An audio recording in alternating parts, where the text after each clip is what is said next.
Bem-vindos ao The Explainer. Hoje, a gente vai mergulhar fundo no que é, basicamente, o sistema nervoso central de qualquer empresa que fabrica alguma coisa, o PCPC. Ok, vamos pensar nisso por um segundo. Pega qualquer empresa que fabrica um produto, não importa se é um carro ou uma simples caneta. Ela sempre enfrenta uma pergunta gigantesca. Como é que se transforma todo aquele caos de pedidos chegando, material para todo lado, máquinas funcionando, em algo organizado, controlado, quase uma sinfonia? E a resposta para essa pergunta está nessas 4 letrinhas, PPCP, Planejamento, Programação e Controle da Produção. A melhor forma de imaginar isso é pensar no PPCP como o coração mesmo, bombeando vida para a fábrica inteira. É ele que garante que os materiais, as pessoas e as máquinas estejam no lugar certo, na hora exata em que precisam estar. Então tá, se o PPCP é o coração, como é que ele bate de verdade? Vamos dar uma olhada no que faz ele funcionar, nos seus 3 pilares principais. A jogada toda aqui é que o PPCP se apoia em 3 pilares que rodam num ciclo sem fim.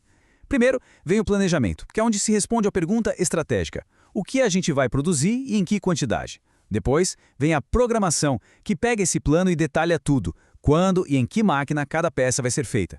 E por último, mas não menos importante, o controle, que fica de olho na realidade e pergunta: e aí, tá saindo como a gente planejou?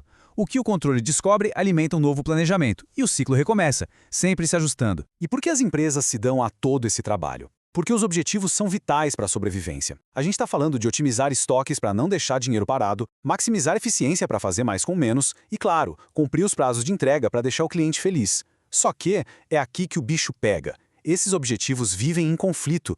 Se você tenta cortar custos demais, pode ferrar a qualidade. Se você maximiza a produção, pode encher o estoque de coisa que não vende. A verdadeira mágica do PPCP é saber dançar conforme a música, gerenciando esses trade-offs. Beleza, tudo isso parece ótimo na teoria. Mas como é que essas metas gigantescas viram uma ordem de produção para o operador lá na segunda-feira de manhã? É aí que entra a hierarquia do planejamento. Pensa nisso como uma cascata, sabe? As decisões vão descendo, de um nível para o outro. Começa lá no topo, no estratégico, com decisões que olham anos para frente. Isso desce para o planejamento agregado, que já pensa em meses. Daí, a gente chega no coração tático da coisa, o Plano Mestre de Produção, o famoso PMP, que olha algumas semanas à frente. E a partir daí, o plano vai ficando cada vez mais detalhado até chegar na execução, no tempo real, lá no chão de fábrica. E dentro dessa cascata toda, pode acreditar, o Plano Mestre de Produção, o PMP, é a peça mais importante. Ele é a ponte. É ele que traduz aquelas metas mais vagas de vendas num plano super concreto, dizendo exatamente o que vai ser produzido item por item. É aqui que a estratégia encontra a realidade. E para evitar que tudo vire uma bagunça com gente mudando o plano toda hora, o PMP é dividido em zonas de tempo. A zona congelada, que é o futuro bem próximo, é tipo pedra, ninguém mexe para garantir estabilidade. A zona firme, um pouco mais para frente, permite mudanças, mas com controle. E a zona livre, lá longe no futuro, aí sim é flexibilidade total. É o equilíbrio perfeito entre ser estável e ser ágil. Claro, gerenciar essa complexidade toda num caderninho é simplesmente impossível. E as ferramentas que a gente usa hoje não apareceram da noite para o dia, não. A tecnologia teve que evoluir muito para dar conta do recado, e essa evolução conta uma história e tanto. Essa linha do tempo é fascinante. Começou nos anos 60 com o MRP, que só pensava em uma coisa, de quanto material a gente precisa. Nos anos 80, ele evoluiu para o MRP2, que já começou a olhar para outras coisas, tipo as máquinas e a mão de obra. O grande pulo do gato veio nos anos 90 com o ERP, que conectou a empresa inteira. E hoje, com a indústria 4.0, a gente está falando de sistemas que usam dados em tempo real para prever o futuro. Então, qual é a grande diferença do MRP para o ERP na prática? É bem simples. O MRP tinha uma visão de túnel, só enxergava o chão de fábrica. O ERP veio e derrubou as paredes entre os departamentos. Agora, quando uma venda acontece, o sistema já avisa a produção, que já avisa o setor de compras. É uma visão 360 graus da empresa, tudo ao mesmo tempo. E hoje, hoje a gente está jogando outro jogo. Tecnologias como internet das coisas e inteligência artificial fazem com que o PPCP não apenas reaja aos problemas, mas os preveja.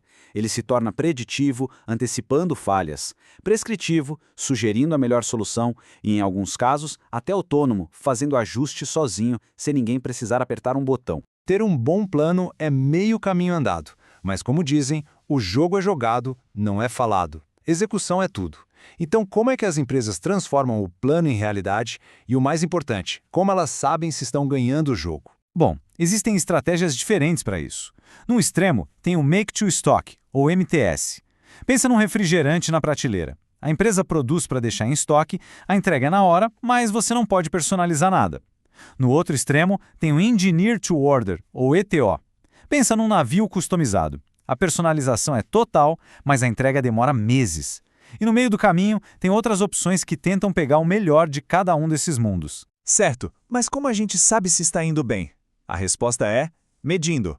O sucesso do PPCP não é uma questão de opinião, não é achismo. Ele é medido com dados, usando os famosos indicadores-chave de desempenho, os KPIs. Vamos ver uns exemplos para ficar mais claro. 95%. O que esse número pode ser? Pode ser o seu OTIF, ou On Time in Full. Isso quer dizer que de cada 100 pedidos que você enviou, 95 chegaram perfeitos, na data prometida e com os itens certos. É a medida definitiva da satisfação do seu cliente. E esse outro, 87%? Essa pode ser sua acurácia de previsão. Significa que você acertou em 87% do tempo o que seu cliente ia querer comprar. E acertar isso significa ter menos dinheiro parado em estoque e menos chance de faltar produto na prateleira. E para fechar, 75%. Esse é o famoso OEE, a eficiência global do equipamento. E esse é um indicador bem pé no chão, viu? Ele mostra que sua máquina, que poderia estar produzindo 100% do tempo, na verdade só produziu itens de qualidade em 75% desse tempo, por causa de paradas, de lentidão ou de defeitos. E tudo isso nos leva à pergunta final. O grande desafio que todo gestor de produção enfrenta todo santo dia. No fundo, o PPCP inteiro se resume a um grande dilema.